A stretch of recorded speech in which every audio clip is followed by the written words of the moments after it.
Buenas tardes, jóvenes. En esta oportunidad quienes habla es la profesora Graciela Marlene Rodríguez López. Estamos en el curso de Biología, la primera clase. Por favor, atención que vamos a empezar. Vamos ahora a tratar las características de los seres vivos. Ustedes se habrán preguntado, un ser vivo, ¿qué características tiene? Son muchas, pero se tiene que puntualizar algunas. Por ejemplo, nosotros vemos que los seres vivos están, ¿cómo se llama?, o se presentan en la naturaleza, en el medio ambiente, con una determinada cantidad de materia. Y a esa materia se le llama materia animada, o simplemente ser vivo. Pero dentro de los seres vivos tenemos a células únicas que se llaman unicelulares, también llamadas bacterias, protozoos, hongos, etcétera, ¿no? ¿Y por qué decimos uni? Porque solamente poseen una sola célula y en la cual tienen organelas, pero su núcleo lo carecen, o sea, no poseen un núcleo. Es muy diferente a las células que tiene el ser humano, un animal o una planta. Continuamos. También hemos encontrado otro grupo que son los seres que tienen muchas células o se llaman también pluricelulares. Y entre ellos tenemos aquí a los organismos ya con formas definidas, por ejemplo, ¿cuál de ellos? El hombre, las plantas, los animales, como ustedes pueden percibir acá. Diferente desde un elefante hasta un ratón, una persona, un niño, un anciano, una mujer, una planta, cualesquiera de ellas, un pino, un geranio, etc. Entonces, tenemos allí seres unicelulares como las bacterias, los protozoos, y tenemos seres multicelulares o también pluricelulares, como se les ha explicado anteriormente. Bueno, vamos a ver la primera organización, que es bastante compleja, pero vamos a tratar de ser específicos de tal manera que lo captemos a la primera explicación. Nosotros tenemos, en lo que es organización compleja, tenemos el primer nivel, segundo nivel, tercer nivel. Por ejemplo, ¿qué decimos a nivel químico, a nivel biológico, a nivel ecológico? Cuando yo digo a nivel químico, yo tengo que partir siempre de algo más pequeño. En esta parte tengo que partir de una partícula subatómica, pero ustedes ya saben que la partícula subatómica tiene a su vez algo más pequeño, y así vamos a ir viendo conforme va evolucionando la ciencia.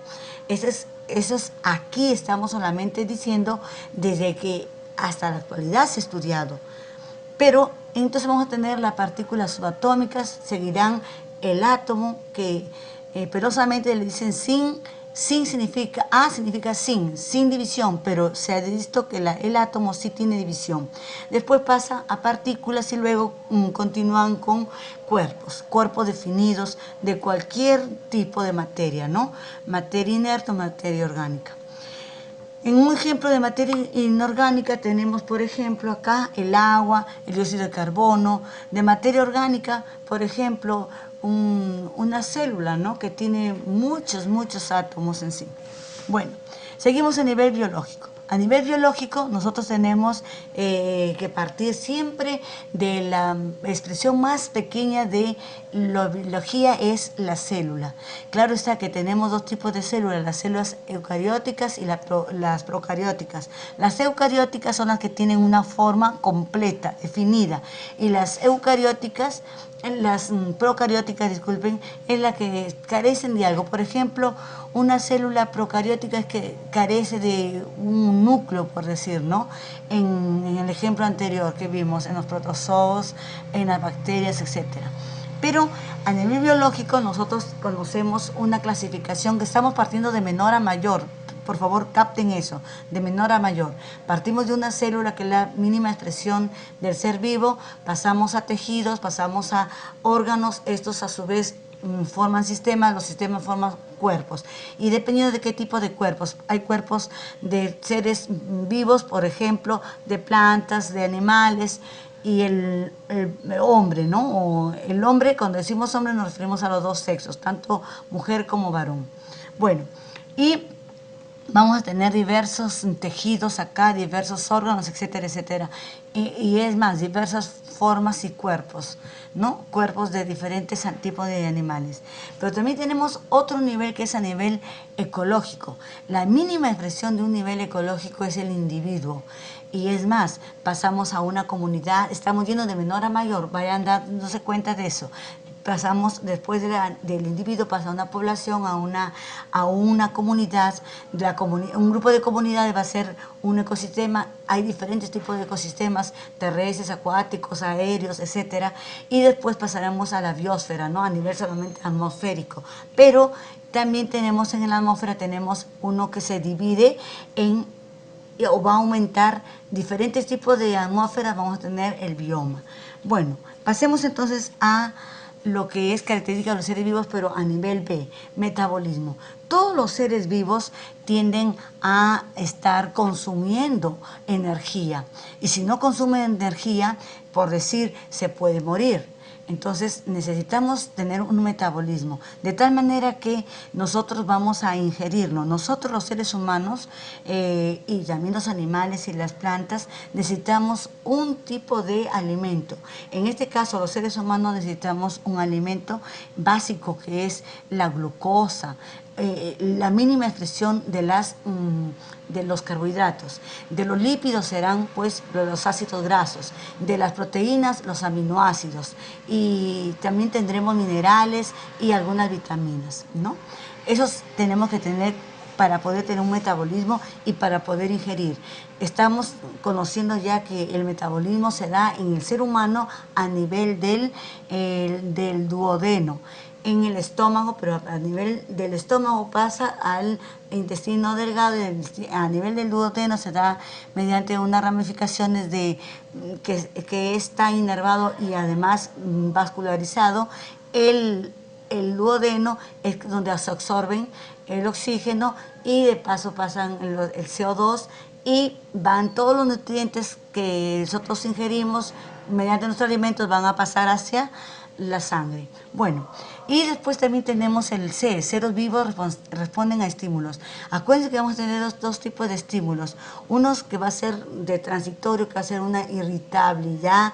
Por ejemplo, cuando le pisas la cola al gato o cuando te jalan el cabello, tú respondes. Entonces es irritable, ¿no? Que dura poco tiempo. En cambio hay otro que es permanente. Por ejemplo, en el sistema nervioso tenemos permanente, está en constante sinapsis, ¿no? Y ese es permanente porque si no nos moriríamos, por decirlo así, ¿no? Entonces ahí hay una constancia.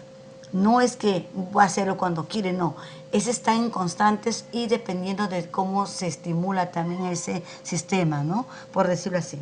Pasamos al siguiente, ¿no? Otra característica más tenemos a nivel de lo que es a nivel interno de los organismos. No solo, si he presentado acá un ser humano, no solamente para el ser humano, también a nivel de las plantas, a nivel de los animales. Entonces, aquí vamos a ver que va a haber un equilibrio, pero ¿de qué? Va a haber un equilibrio de la temperatura, del agua, de las sales, pero que tenemos nosotros interiormente.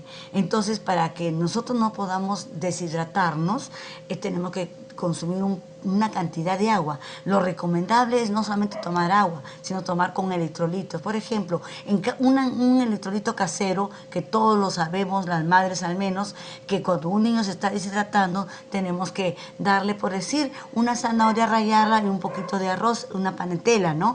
O también, si no hubiera zanahoria ni arroz, tú simplemente agarras un vaso de agua, un vaso con agua, le echas una cucharadita pequeña o una puntita de azúcar, una puntita de sal. Y entonces ya tú disuelves eso y le das a tomar para que se estabilice, ¿no? Se estabilice y no se produzca ningún desequilibrio. A eso le llamamos la homeostasis. Eso se da a nivel interno y acuérdense que nuestra temperatura ambiente es a 37 grados. Ya cuando pasa de esa temperatura ya va a haber algunos estragos e incluso va a haber alteraciones, ¿no? Hasta si se pasa hasta 38, 40 puede haber por ejemplo, ¿cómo se llama este? Cuando se le dice a nivel cerebral, ¿no? puede haber un derrame cerebral, por decirlo así. Pasamos entonces a los seres vivos se reproducen. Acá vamos a tener dos tipos de reproducción. Uno que se dice asexual y otro sexual. Sexual cuando están interviniendo los gametos sexuales, tanto femenino como masculino. A nivel femenino les decimos en la mujer, por decir, ¿no? O también, ¿no? Un animalito decimos el óvulo. Y a nivel de género masculino le decimos el espermatozoide. Eso es a nivel sexual. Se tienen que unir ambos para que se pueda reproducir, ¿no? En un ciclo también, en un respectivo ciclo. Cada animal, hasta las plantas, ¿no? Tienen un ciclo que van a poder reproducirse. Es más, en el ser humano, ustedes ya saben que la mujer menstrua cada mes, entonces cada 30 días, digámoslo, y ese es un ciclo que lo va a hacer y dependiendo después de cuando comienza la menorrea, que le llaman la primera menstruación, y cuando termina la última menstruación, que es en la menopausia. Pero acá también tenemos otro tipo de reproducción, la reproducción que es asexual. Se puede ver también, eso se ve más o menos en los animales inferiores, ¿no? Por ejemplo, en una estrella de mar se da la fragmentación. Tú le cortas un bracito a la estrella de mar, después le comienza a salir, como se fragmentó, pero le salió. A un pulpo le sacas un bracito, digamos, se vuelve a reproducir. Entonces eso se llama por fragmentación. Pero también hay otro tipo que se llama gemación. O sea, como ustedes pueden observar acá, es como si fuera un pequeñito, igual también, ¿no? Nosotros en las células, nosotros a nivel ya grande, o sea, nosotros seres más complejos, por ejemplo, el ser humano, nosotros también tenemos por gemación, ¿no? Se rompen, como que se reproducen, ¿no? O duplicación también, ¿no? Entonces, todo eso se tiene que ver a nivel ya microscópico, digamos, no se puede ver eso a nivel macroscópico. Continuamos entonces. También podemos ver otra característica muy interesante es el crecimiento. Pero ¿el crecimiento de qué, Miss? ¿O de qué, profesora? El crecimiento de la masa. O sea, ya cuando un ser ya está formado, por decir en un feto, el feto a partir ya de los 5 o 6 meses ya está completamente formado. Entonces 6, 7 o ya una persona, una mujer embarazada a los 7 meses ya no puede estar, 7, 8, ya no debe estar comiendo mucho, porque ese niño ya está creciendo, está aumentando su masa. Y la masa al aumentar, ese niño va a desarrollarse. Es más, pueden salir niños macrosómicos demasiado grandes, ¿no? Y esto es debido porque ha habido mucho consumo de nutrientes y que la mamá se sobrealimentó, digámoslo así. Entonces, pero eso también se da en todo, tanto a nivel de plantas, por decir, el crecimiento, a nivel de animales, incluyéndonos al ser humano. Pero también tenemos otra característica, que es la evolución. Ustedes pueden haber escuchado que nosotros tenemos, incluso hay teorías de la evolución, hay muchas, ¿no? Una de esas teorías es que nosotros nos hemos, de acuerdo al medio ambiente, nos hemos adaptado al ambiente y de tal manera que al adaptarse al ambiente hemos desarrollado algunas características muy peculiares para cada especie, claro está. Por ejemplo, una especie que ya se extinguió hace miles de años es el mamut, ¿no? Con sus cuernos, se podría decir, bueno, sables, ¿no? Como sus cuernitos, digámoslo así, ¿no? Tienen completamente grandes. Ahora ya los elefantes actuales ya tienen de menor tamaño. Es más, ya no son peludos como antes, porque tenían que estar adaptados al medio ambiente de ese tiempo que hacía frío en la era del hielo. Ahora ya no, los elefantes casi no tienen pelo. Entonces ustedes se dan cuenta, ese es de acuerdo a la adaptación, se ha ido transformando de acuerdo al medio ambiente. Pero también vamos a ver ahora sí el fin y vamos a decirles por favor que se vayan a su página de WhatsApp que les han formado para poder hacer nuestra clase. Muchas gracias.